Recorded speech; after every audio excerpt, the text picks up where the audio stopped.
everybody! Welcome to another edition of Tom's Toolbox. You're probably saying to yourself, how is that pothole doing that Tom filled while he was working out in the parking lot of Planet Fitness?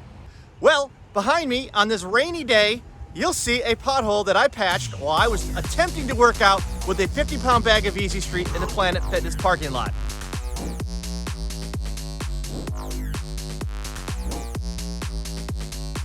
I decided to come back out, check it out, and take everybody for the wild ride of how the pothole looks after a few weeks of being in the hole.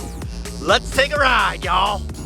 So right behind me, you'll see the pothole that I filled while I was attempting to work out with a 50-pound bag of Easy Street. As you can see, it's still there. It looks phenomenal. Actually, looks amazing and tremendous as well. And it hasn't moved. Easy Street, always workable, always stays in the hole, always saves money. Showing potholes to his boss.